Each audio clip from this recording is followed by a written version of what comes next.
Aksi demo mahasiswa di Universitas Muhammadiyah Maumere, Kabupaten Sika, Nusa Tenggara Timur sontak diwarnai aksi adu jotos.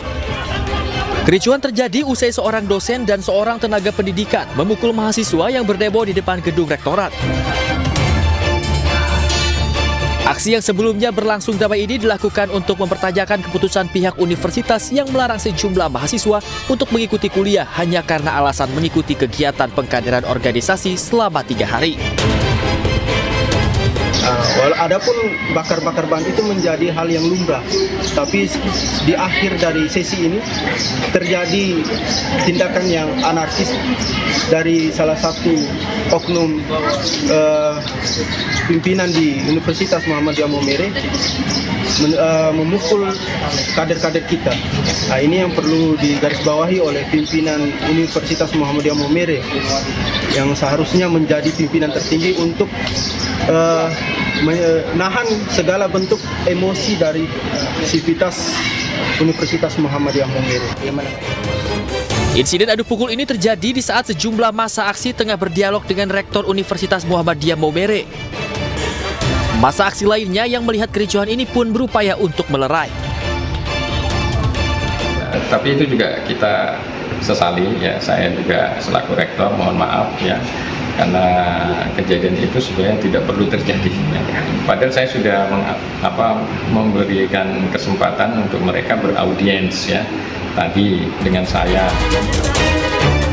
Hingga saat ini pihak universitas tengah melakukan mediasi agar persoalan di internal kampus ini segera diselesaikan. Dari Sika, Nusa Tenggara Timur, Joni Nura, iNews melaporkan.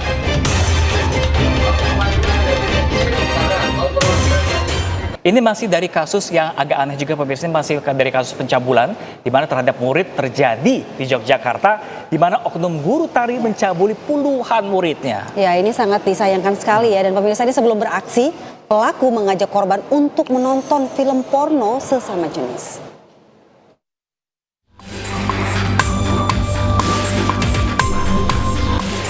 EDW pelaku pencabulan terhadap anak di bawah umur ditangkap Polsek Gamping, Yogyakarta. Pria berusia 29 tahun ini merupakan guru tari warga asal Godean. Pelaku ditahan karena telah melakukan pencabulan kepada 22 anak di bawah umur dan melakukan hubungan sesama jenis. Aksi pelaku terkuak setelah salah satu korban melapor ke orang tuanya. Laporannya pada saat itu warga menyampaikan bahwa anaknya menjadi korban daripada pencabulan setelah melihat video yang ditunjukkan oleh orang tua dari rekan korban yang juga sama menjadi korban pelecehan seksual oleh pelaku. Kalau tersangka ini profesinya sebagai apa ini? Tersangka ini bekerja sebagai outsourcing di salah satu taman kanak-kanak yang juga menyambi sebagai pengajar seni tari di Gamping gitu. Saya terpengaruh pornografi yang menyimpang sehingga saya melakukan hal yang menyimpang. Terus target korban itu umur berapa sampai umur berapa? Sebenarnya saya tidak target, namun siapa yang mau main ke rumahku aku welcome. Selain pelaku, polisi juga mengamankan sejumlah barang bukti berupa spray, pakaian tersangka, dan 1 unit CPU komputer. Pelaku dijerat dengan pasal tentang perlindungan anak dengan ancaman hukuman 15 tahun penjara. Dari Yogyakarta, Gunanto Farhan, iNews melaporkan. Kita ke informasi selanjutnya. Pemirsa, seorang pelajar SMA di Makassar, Sulawesi Selatan babak belur dikeroyok kakak kelas di depan sekolah. Ya, pemirsa ini melihat anaknya terluka, orang tua korban melaporkan pengeroyokan ini ke polisi.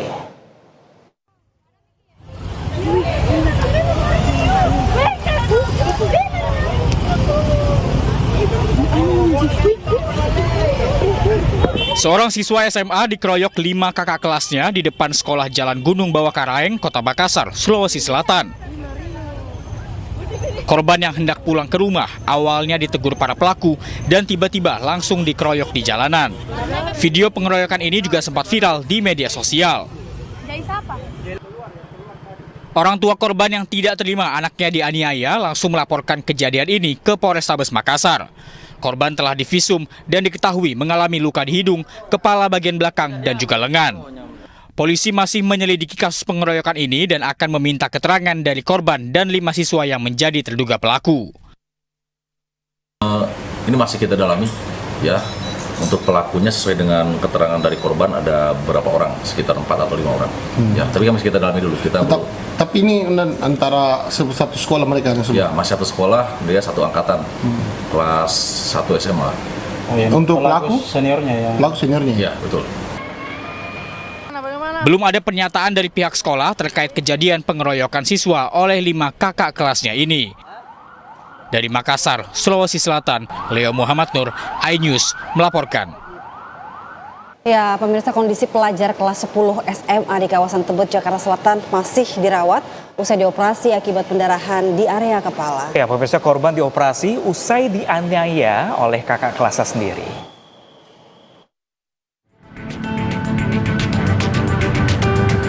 Korban penganiayaan oleh kakak kelas masih dirawat di ruang ICU Rumah Sakit Budi Asih Cawang, Jakarta Timur.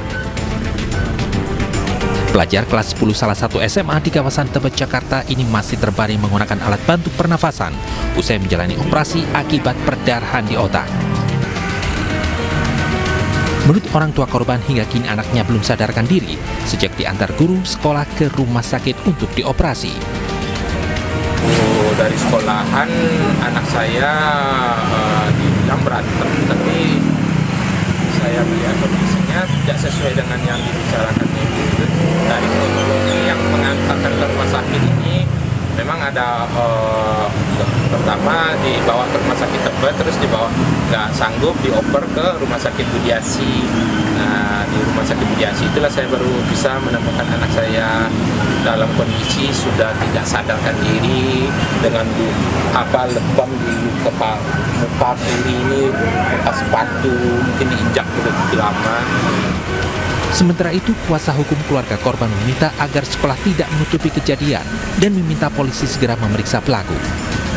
Bahwa kami meminta kepada Polres kemarin sudah koordinasi supaya proses ini segera ditindaklanjuti. Mengingat juga pelaku dugaan kami bukan satu orang, mengingat kondisi yang lebih parah daripada anak dari klien kami yang tidak sadarkan diri. Nah, ini juga menjadi pengingatan buat kita, supaya khususnya pihak sekolah, di mana mungkin ada kelalaian dari pihak sekolah, sehingga bisa terjadi kasus seperti ini.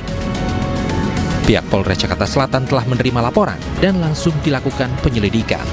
Dari Jakarta, Riu Manik, iNews melaporkan. Ini sangat miris dan sangat memprihatinkan. Setiap kali kita membaca informasi soal bullying ya, aku tuh cuma penasaran loh soal pelakunya. Apa sih yang kalian cari? Apa sih yang kalian rasain ketika kalian membuli orang lain sampai mereka sakit, sampai mereka terluka parah gitu. Setuju sekali, kenakalan remaja sampai saat ini kayak semakin mengkhawatirkan. Bahkan ini mungkin pencarian jati diri bisa karena seperti itu. Cuman juga pihak orang tua dan pihak sekolah lebih mengetahui lagi nih kegiatan aktivitas si anak nih, pergaulannya lingkungan seperti sangat apa. bisa membentuk ya, Pram. Benar sekali. Nah, pemirsa, untuk informasi selengkapnya pemirsa, kita akan bergabung dengan rekan kami Salam Rahmat langsung dari Polres Metro Jakarta Selatan. Selamat pagi rekan Salam, apakah polisi sudah memeriksa kakak kelas korban yang diduga melakukan pengeroyokan tersebut dan apakah sudah ada tersangka? Ya, Dian dan juga pemirsa, untuk mengetahui informasi lebih lanjut, kami langsung tanyakan saja kepada Kasih Humas Polres Jakarta Selatan bersama dengan AKP Nurma Dewi di sini. Halo, selamat pagi Ibu Nurma. Selamat pagi. Ibu, bisa diceritakan Bu kepada pemirsa iNews Bu untuk mengelaborasi lebih lanjut Bu. Untuk kasusnya, update-nya saat ini seperti apa Ibu? Ya, baik, terima kasih. Untuk kasus yang sudah dilaporkan ke Polres Metro Jakarta Selatan kemarin dari tim PPA, kemudian juga didampingi P3A, lanjut juga dari Inapis ke TKP ya. Jadi kemarin ke sekolah yang terjadi perkelahian antara siswa itu. Jadi kemarin sudah cek, kemudian langsung ketemu dengan yang diduga dilaporkan. Jadi itu ya, jadi kemarin juga kita sudah mintain keterangan. Iya, kenapa terjadi kasus yang dilaporkan itu. Apakah ini murni perkelahian atau pengeroyokan sih Bu sebenarnya Bu? Jadi kalau sudah kita kemarin dari PPA meminta keterangan dari kepala sekolah, kemudian juga wakil kepala sekolah, lanjut dari siswa-siswa yang melihat itu memang murni perkelahian gitu. Jadi 1 lawan 1 itu yang terjadi setelah kita meminta keterangan. Berarti sejauh ini sudah ada berapa saksi Bu yang diperiksa Bu? Ya dari kemarin kita sudah meminta keterangan 5 saksi ya, dari kepala sekolahnya tentunya, wakil kepala sekolah, penjaga sekolah, kemudian dari siswa yang melihat. Ya. Dari keseluruhan saksi itu apakah sudah selesai dilakukan pemeriksaan atau masih berlangsung Bu untuk proses pemeriksaannya ini? Ya, jadi kemarin kita melakukan full bucket namanya ya. Jadi kita pendataan kemudian cek TKP ya. Jadi cek TKP kemarin dilakukan oleh Inapis. Ya. Untuk kondisi korban Bu saat ini apakah sudah sadar dari koma atau seperti apa Bu kondisinya Bu? Ya, kemarin juga Kapolsek kemudian juga dari PPA langsung ke rumah sakit yang dituju ya, yang dimana korban ada. Namun demikian masih di ICU, jadi tidak bisa dilihat dan ditemui. Itu. Sudah ada tersangka Bu dalam kasus ini, sudah ditetapkan sebagai tersangka begitu? Setelah kita menerima laporan kemudian ditindaklanjuti ya, ini masih didalami ya, didalami. Yang jelas kemarin sudah ketemu anak yang diduga melakukan ya, sudah kita mintain keterangan. Oke, siap. Terima kasih Ibu Nurma atas informasinya. Itu dia Dian dan juga pemirsa bincang-bincang kami bersama dengan Kasih Humas Polres Jakarta Selatan AKP Nurma Dewi, di mana hingga saat ini juga pihak kepolisian ini masih melakukan pendalaman lebih lanjut terkait dengan kasus perkelahian yang melibatkan antara siswa SMA di kawasan Tebet Jakarta Selatan, di mana hingga saat ini juga kondisi korban ini masih belum bisa dimintai keterangan lantaran ini masih terbaring begitu di rumah sakit akibat luka-luka yang dialaminya di bagian wajah maupun juga gegar otak dari informasi yang kami dapatkan. Dari informasi yang kami dapatkan pula juga bahwa keluarga korban ini juga turut melapor ke pihak Komnas HAM maupun juga ke Komisi 2 DPR RI dan juga Komisi 10 DPR RI yang menangani terkait dengan kasus hukum dan HAM dan juga di bidang pendidikan. Dian. Ya baik, terima kasih Salam atas laporan Anda. Kami terus menunggu update ya, terutama dari pihak korban begitu ya.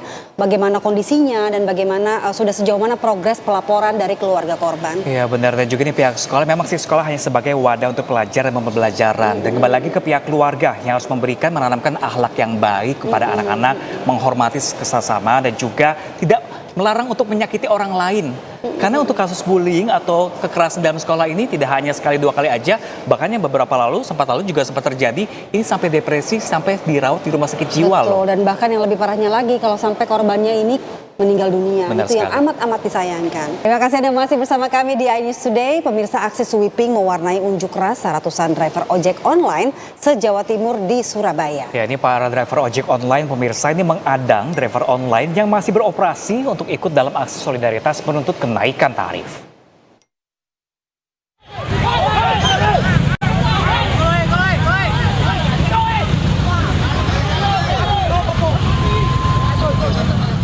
Sejumlah driver ojek online melakukan aksi sweeping dengan menghentikan pengemudi ojek online lainnya yang masih beroperasi dan mengantar penumpang di Jalan Ahmad Yani, Surabaya, Jawa Timur, Kamis pagi. Driver ojek online menghentikan rekan-rekannya untuk ikut serta dalam aksi solidaritas driver ojek online yang menuntut kenaikan tarif dari pihak aplikator.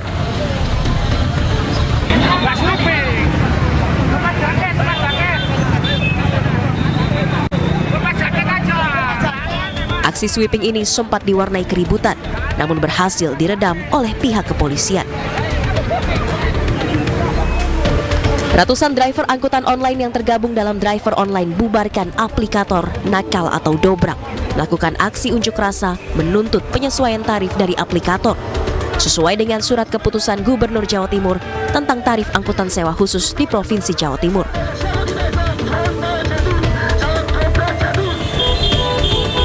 Aksi unjuk rasa digelar terpusat di kantor Dinas Perhubungan Jawa Timur. Dilanjutkan dengan konvoi ke kantor instansi pemerintah, di antaranya Diskominfo Jatim dan beberapa kantor aplikator di Surabaya. Iya, tarifnya itu sesuai dengan KP yang dikeluarkan oleh pemerintah pusat 667 dan direvisi jadi 1001 ya saat ini. Itu mengatur tentang terkait dengan tarif roda 2 maupun roda 4. Sementara menyikapi aksi unjuk rasa para driver online, Dinas Perhubungan Jawa Timur akan meneruskan tuntutan para driver ke kementerian dan instansi terkait yang berwenang terkait pemberian sanksi kepada aplikator.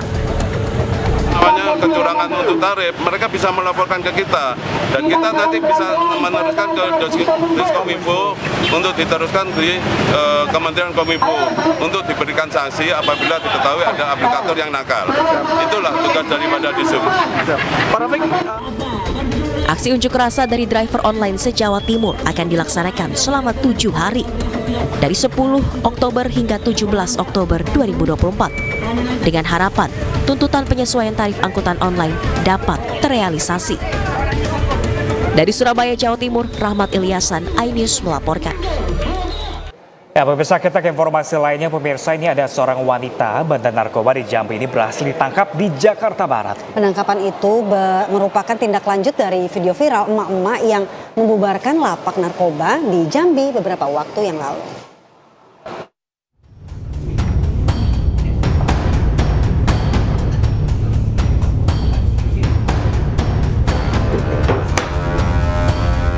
Tim gabungan Barreskrim Polri dan Polda Jambi menangkap Helen, seorang bandar narkoba asal Jambi di kawasan Jakarta Barat. Penangkapan Helen berhasil dilakukan setelah sebelumnya polisi berhasil menangkap salah satu anak buah Helen bernama Diding di kawasan Jakarta Selatan. Penangkapan ini merupakan hasil kerjasama Barreskrim Polri dan Polda Jambi. Polisi awalnya menyelidiki video viral emak-emak membubarkan lapak narkoba di kota Jambi.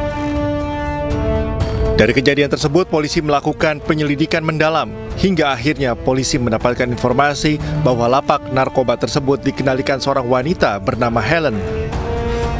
Polisi akan mendalami kasus ini untuk mengungkap jaringan narkoba yang lebih besar dan mengidentifikasi pelaku-pelaku lainnya.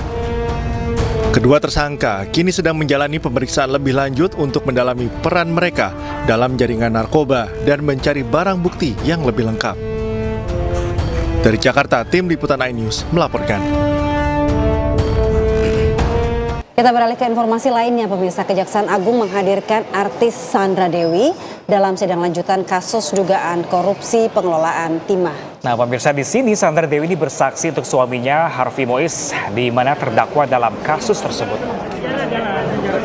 Ditemani kuasa hukumnya, artis Sandra Dewi datang ke Pengadilan Negeri Jakarta Pusat.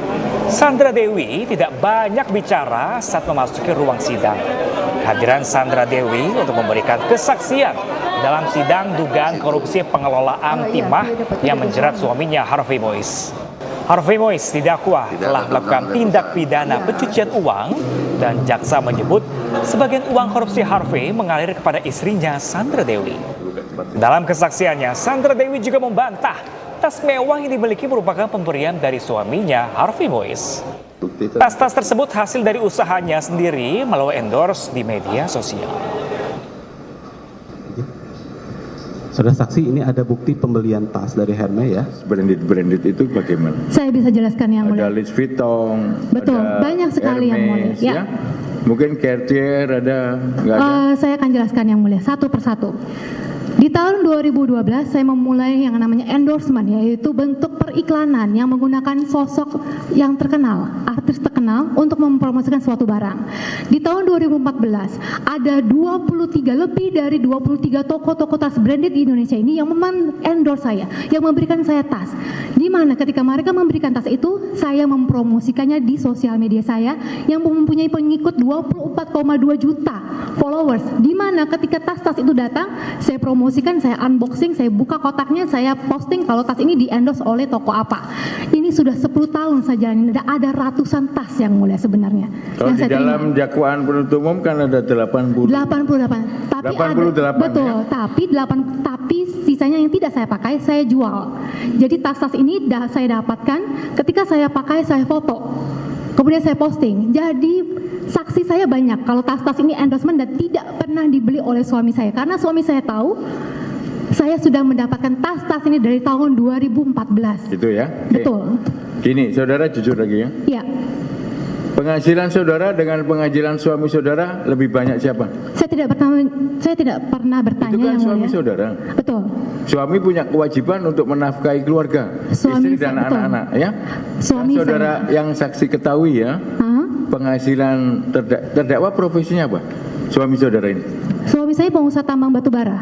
Ya, batu bara. Ya. Apa kemudian timah juga? Tidak, yang mulia. Tidak? Tidak. Bukan. Kalau dia nanti ngaku sebagai pengusaha timah bagaimana? Bukan. Karena sekarang yang kita periksa ini perkara timah. Iya, yang Tata mulia. niaga timah seperti Suami saya pengusaha tambang batu bara. Ketika saya menikah, saya melakukan preskon bersama teman-teman media. Saya mengatakan suami saya pengusaha batu bara. batu bara ya. Batu bara. Gimana? Mau cari untung atau jadi ini penghubung atau bagaimana untuk batu baranya ini? Suami untuk saya membeli kemudian cari keuntungan atau bagaimana? Atau memang punya usaha penambangan? Suami saya hanya bertanya kepada saya karena ini tanah kelahiran saya, Bangka Belitung. Gimana sih? Kalau terdakwa Harvey Muiz kelahirannya di mana? Makassar. Makassar. Iya. Kalau saudara di Saya Babel ya. putri asli Bangka Asli Belitung. Bangka Belitung ya. Jadi bagaimana mengenai usaha batu baranya tadi? Ya, suami saya setahu saya pengusaha tambang batu bara, yang mulia. Jadi untuk urusan timah ini beliau hanya bicara kepada saya, beliau ingin membantu saja Pak Suparta, orang yang beliau tuakan. Jadi saudara kenal dengan Pak Suparta? Enggak kenal, yang mulia. Saya cuma tahu namanya Pak Suparta. Enggak gini. Jadi saudara suami saudara sering menyebut nama Pak Suparta? Tidak. Loh, tadi katanya? Saya cuma pernah dengar, yang mulia. Pak Suparta Dengar ini dari siapa? Dari suami saya bercerita kalau Pak Suparta ini orang yang dia tuakan. Oh gitu orang ya. yang dianggap sebagai om. Om ya? Betul. Kemudian apakah terdakwa Rebus juga bercerita ke saudara nyampaikan bahwa Pak Suparta ini punya ini perusahaan tidak, yang peleburan mulia. timah? Tidak. Oh iya, timah iya. Mau bekerja timah iya, tapi kalau bilang mau kerja sama BUMN tidak. Kalau saya tahu saya tidak akan mengizinkan, yang mulia. Saya kan nggak nanya ke sana belum. Ya. Kenapa dijawab dulu?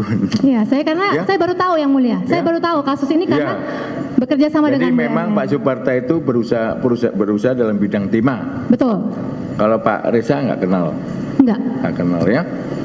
Dan ini usai menjalani sidang pemirsa di hadapan awak media, Sandra Dewi ini kembali membantah tas-tas mewah dan harta yang miliki bersumber dari suaminya. Iya, wajar sih kalau memang benar-benar dari dia pribadi ya. Ia juga menyuarakan nih pemirsa kondisi yang dialami warga Bangka Belitung imbas kasus korupsi tersebut. Udah. Sandra, maju lagi sedikit. Maju sedikit lagi. Jangan maju lah. Teman-teman, terima kasih sudah menemani saya sampai hari ini. Saya hanya hari ini datang untuk memberikan klarifikasi kalau saya ini punya pendapatan sendiri. Tas-tas itu sudah 10 tahun saya mendapatkan endorsement dari lebih dari 23 toko tas-tas branded Indonesia yang mengendorse saya. Mas-mas juga saya dapatkan dari brand yang saya iklankan selama ini. Kemudian inti dari kasus ini setelah saya mencari tahu adalah BUMN alias PT Timah mengundang PT Timah ini mengundang dan mengajak swasta untuk bekerja sama untuk kepentingan BUMN, yaitu kepentingan negara PT Timah.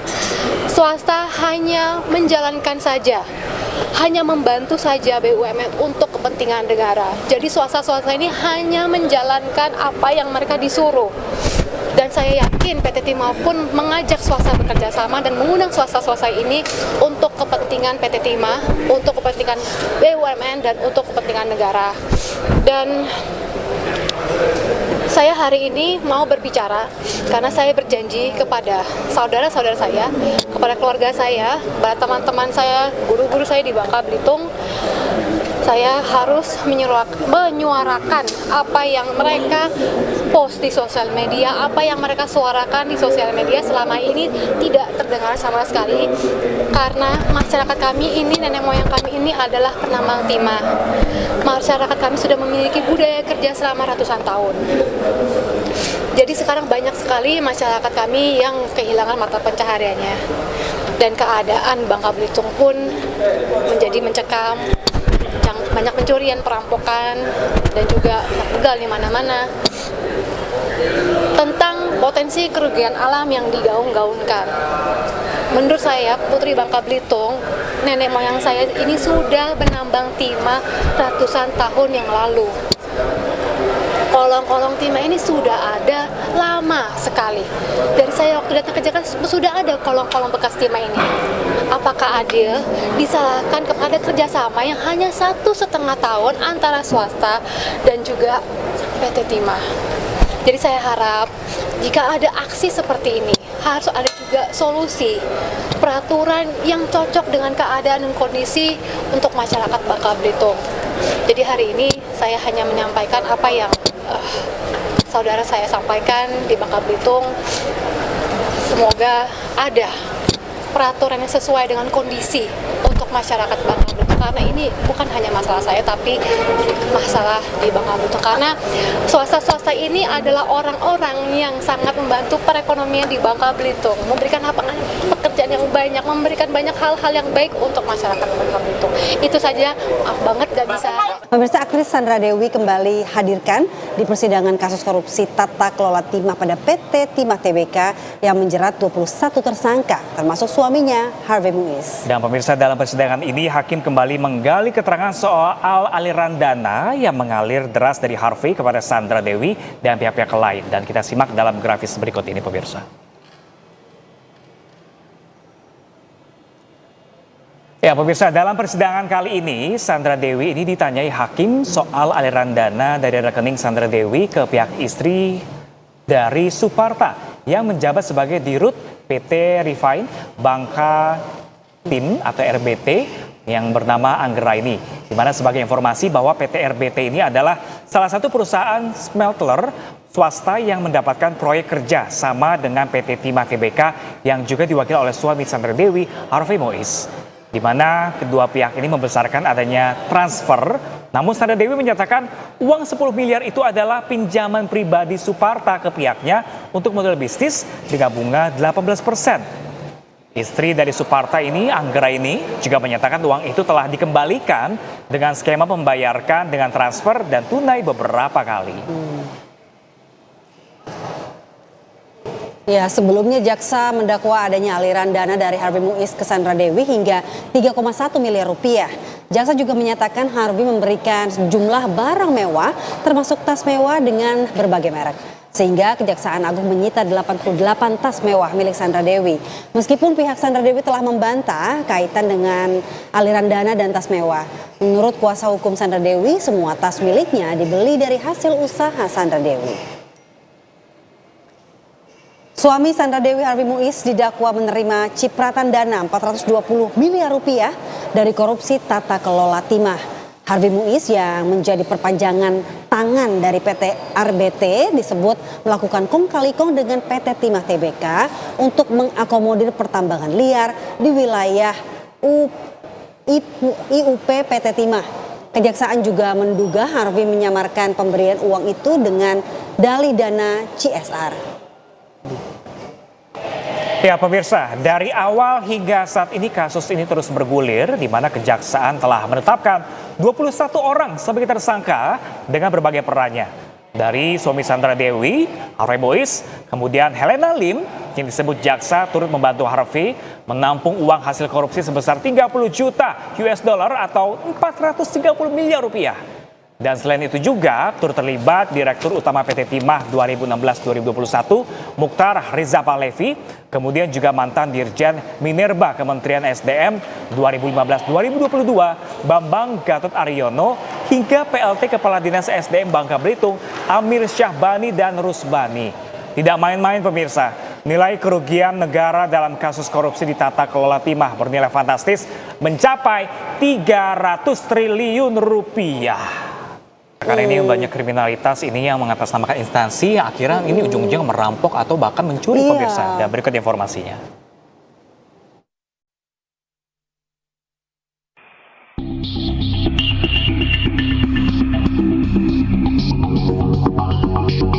Aksi pelaku hipnotis yang menyasar rumah warga di Desa Pelayangan, Kecamatan Gebang, Kabupaten Cirebon.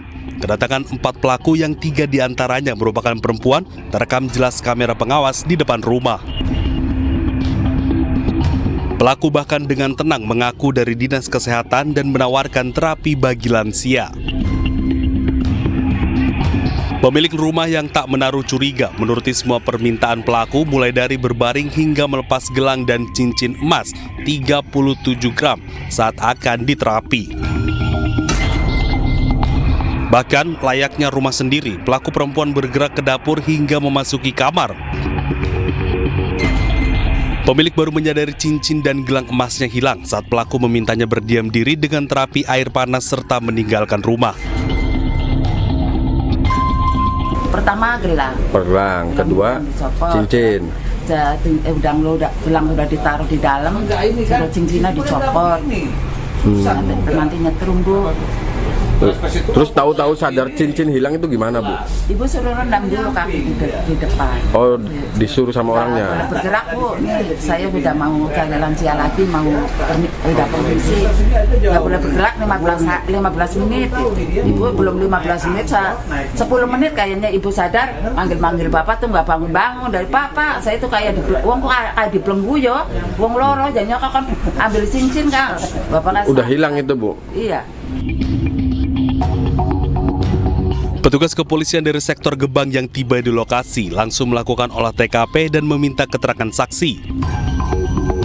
Dari olah TKP awal, petugas mendapati jika pelaku berjumlah 4 orang dengan berbagi tugas, mulai dari menerapi, mengalihkan perhatian hingga mengambil emas seberat 37 gram dengan nilai 37 juta rupiah. Petugas mengamankan CCTV untuk dilakukan penyelidikan mendalam. Tanpa sadar, setelahnya mereka pulang keluar dari rumah tersebut, dari rumah ini, si ibu tuh melihat cincin dengan gelang yang ada tadinya disimpan di laci di kamarnya itu hilang. Nah, sedangkan kerugian kurang lebih dialami 25 juta nilai rupiah dari jumlah kerugian emas, yaitu gelang 25 gram ya, gelang, untuk cincin 12 gram. Jadi semuanya ada 37 gram. Nilai total rupiah kurang lebih sekitar 25 juta. Oh, gelangnya seperti itu, Pak. Saat ini petugas masih melakukan penyelidikan dan memburu para pelaku yang terekam jelas kamera pengawas. Petugas pun meminta untuk masyarakat agar lebih berhati-hati saat menerima tamu, terlebih tidak dikenal maupun yang mengaku dari instansi pemerintahan. Ya, pemirsa, kita beralih ke informasi lain. Ini ada momen jenaka di mana tradisi saat Alfiansyah Bustami alias Komeng menyampaikan interupsi dalam rapat paripurna penetapan penugasan DPD RI. Iya, Komeng bingung nih pemirsa nih. Ditugaskan di Komite 2 ya, yang sebenarnya tuh dia membidangi pertanian. Dia katanya bingung mau belajar kemana nih gitu. Karena kan dia menguasainya seni, budaya gitu. Jadi dia diharapkan pengennya sih di situ. Tapi ini di pertanian dia bingung. Kita lihat informasinya pemirsa. Ini dapur saya di Jawa Barat ini banyak kan emak-emak pimpinan, jadi tahu sendiri mulut emak-emak kan paling sakti di dunia. Nah, saya ini sebenarnya komitenya ingin di seni budaya, tapi saya habis dijenggutin, jadi saya masuk ke Komite 2 yang saya tidak memahami kata soal pertanian. Nah, tadi kan pimpinan bilang itu harus mempelajarinya cepat. Pimpinan bisa mengarahkan saya harus belajar kemana? Nah itu. Terima kasih pimpinan. Interupsi pimpinan Mayor Barat Daya. Ya sebentar, Pak Merda, ini saya pikir benar. Artinya ini pengakuan jujur dari seorang Senator Komeng. Teman-teman begini, ada Senator Agita, Senator Anya, dan teman-teman Jawa Barat, ada Mbak Jihan Faira. Sebenarnya prosesnya muncul dari bawah nih. Teman-teman berempat-berembuk. Harusnya Senator Komeng bilang, ini bidang saya, seni budaya. Nah, tapi kan sudah terlanjur masuk ke pimpinan dan kita ketok. Bisa, kalau seandainya pun sore nanti atau malam nanti pun teman-teman bersepakat berubah, bisa aja usulkan ke kami, nanti kita ketok lagi. Tapi kalau seandainya bersepakat, atau belajar dulu Pak Komeng setahun, ikuti aja dulu keputusan ini, tahun depan berubah. Oh gitu. Kita nggak mau dipindah, Pak. Kita mau kita dua aja. Hah? Kalau pindah kan ntar nyewa truk lagi. Enggak, Pak Komeng, teman-teman di Komite 2 tuh pengen Bapak tetap di Komite 2 biar banyak hiburan gitu loh. Iya, Pak. Emang boleh pindah, nggak boleh? Tapi janji dia kepada konstituen dia itu budaya, sering saya lihat itu. Bagusnya memang diposisikan itu. Nanti janji dia di media itu di budaya. Nanti sama lagi. Oke, begini. Tiga. Sebentar. Kami hanya menawarkan saja. Saya sangat mengerti apa yang dimaksud oleh Pak Komeng. Kalau teman-teman bertiga atau berempat setuju, ya sudah berembuk, kami jadikan keputusan yang tidak terpisahkan dari sekarang. Kalau memang mau dipindah.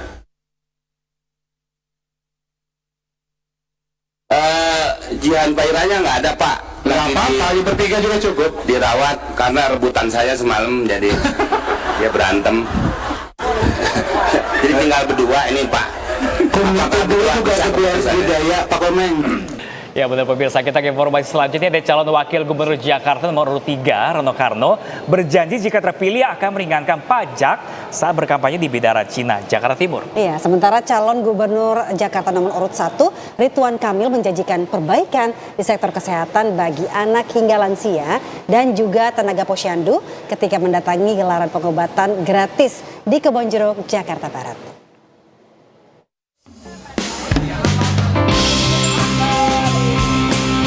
Kedatangan calon gubernur Jakarta nomor urut 3 Rano Karno alias Sidul disambut meriah warga di Kelurahan Bidara Cina, Jatinegara, Jakarta Timur, Kamis siang. Tarian Cakalele dari Maluku dipersembahkan untuk menambah kemeriahan kampanye cawagup nomor urut 3 di lokasi ini. Sepanjang jalan warga tumpah ruah menyambut Sidul. Sidul pun menyampaikan sejumlah visi misinya jika ia dan Pramono Anung terpilih untuk memimpin Jakarta periode 5 tahun ke depan. Sidul pun berjanji akan bersama-sama dengan warga membangun Jakarta dan memberi keringanan biaya pajak. Kalau menghapus mungkin tidak, ya karena komponen pajak itu negara, bukan hanya Pemda. Tapi Pemda bisa memberikan keringanan. Misalnya kalau Anda tanya, JIS gratis nggak? Nggak mungkin. Tapi JIS bisa diberikan pajak yang kecil. Kemudian PBB, Bang Anies juga memberikan kebijakan, rumah 2 miliar tidak bayar pajak. Artinya banyak komponen yang bisa kita ringankan. Tapi kalau namanya pajak, negara ini hidup dengan pajak. Dalam kampanye kali ini, Sidul juga kembali menyampaikan program-program unggulannya, seperti meningkatkan insentif untuk RT RW dan padat karya tunai. Dari Jakarta, Endang Priyono, iNews melaporkan.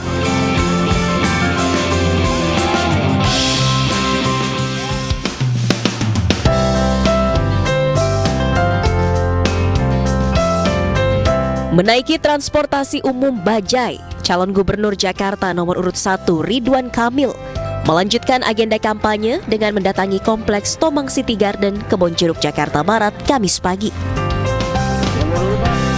RK menemui warga pada acara pengobatan gratis yang digelar oleh relawan Sahabat Dasko. Kedatangan RK disambut antusias warga. RK pun mendatangi dan menyalami satu persatu warga yang tengah menunggu pemeriksaan kesehatan. RK juga menyempatkan diri memeriksakan kesehatan dirinya kepada dokter yang bertugas. Di bidang kesehatan, RK menyampaikan sejumlah program kerja jika terpilih sebagai Gubernur Jakarta 2024-2029. Salah satunya adalah program dokter keliling, yang merupakan pemeriksaan kesehatan kepada lansia yang tidak dapat menuju lokasi pelayanan kesehatan. Ada curhatan dari lansia, tadi ada 3 program ya. Pertama ada dokter keliling untuk lansia yang nggak bisa mobilitasnya bergerak, dokternya yang datang. Kemudian ada anak sekolah sahabat lansia, itu tugas sekolah nanti, tiap 10 anak sekolah wajib punya 1 sahabat lansia. Nanti mereka datang bawa makanan, bikin konten yang bahagia, anaknya jadi punya empati, si lansianya nggak kesepian lagi. Selain menyiapkan program di bidang kesehatan, pasangan Ridwan Kamil Suswono dalam kampanyenya juga mensosialisasikan berbagai program untuk peningkatan kesejahteraan warga Jakarta. Dari Jakarta, Stephen Patinama, Nadifa Putri, iNews melaporkan. Kita ke informasi lain, pemirsa. Sebuah mobil mewah hangus terbakar di Jalan Walet Elok, Pantai Indah Kapuk, Penjaringan, Jakarta Utara. Sebelum terbakar, mobil mewah berwarna putih tersebut sempat mengalami kecelakaan beruntun. Kemudian muncul api dari bagian mesin dan merambat ke seluruh bodi mobil.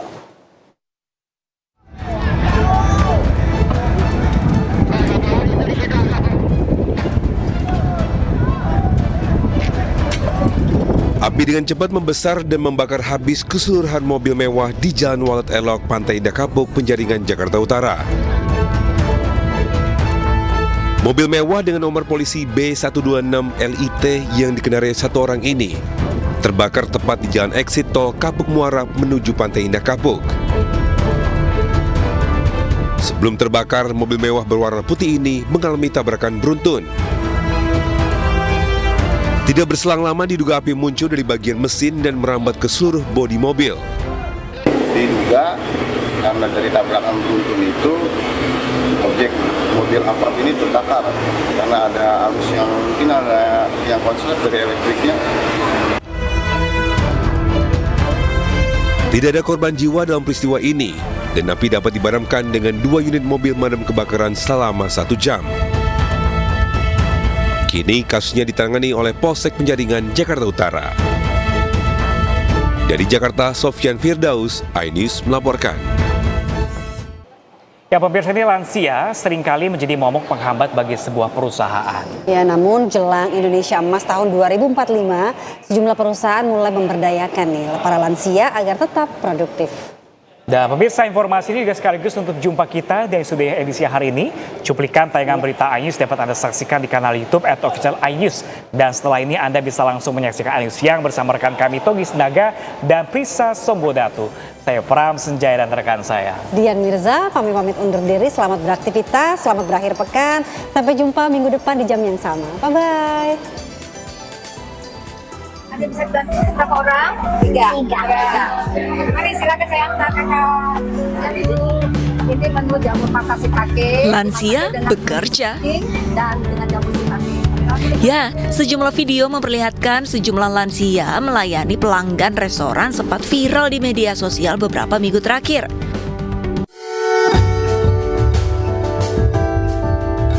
Namun ternyata di sebuah kafe di Blok M, Jakarta sudah memiliki program untuk memberdayakan lansia sejak beberapa tahun terakhir. Usia tak membatasi seseorang beraktivitas dan berkarya. Yang menarik dari kafe ini, seorang oma berusia 80 tahun menjadi salah satu karyawannya sebagai pelayan. Ini buka 1 tahun, 10 September kemarin 1 tahun, jadi aku 10 September itu kemarin aku masuknya. Oma kerja di kafe ini ya senang ya, karena jadi sehat semuanya. Kalau di rumah kan jenuh, jadi kalau di rumah, kalau di sini kan ketemu sama cucu-cucu oma, anak-anak oma semua, jadi senang aja, happy aja kalau kerja di sini. Tentunya hal ini diapresiasi pelanggan yang datang ke kafe ini karena mengingatkan mereka akan terus semangat bekerja. Uma-uma ini katanya memberdayakan lansia ya, dan menurut aku itu pesannya bagus banget sih, karena kan ya agar lansia juga bisa berdaya gitu. Dalam rangka memperingati Hari Senior Internasional, sebuah komunitas untuk lansia yaitu Senja mengajak masyarakat ikut berpartisipasi dan memberikan informasi bahwa lansia bukan untuk dikasihani, melainkan dilatih untuk tetap berdaya. Senja mengadakan pertama kalinya Senja Week, di mana ini sebenarnya serangkaian event yang kami ingin mempertemukan senior dan junior sehingga mereka punya tempat untuk bisa jadi ruang aman mereka ya, untuk bisa beraktivitas, bersosial network, dan juga harapannya ini meningkatkan kebahagiaan dan kehidupannya mereka sendiri. Jelang mempersiapkan Indonesia di tahun 2045 nanti, data BPS mencatat Indonesia akan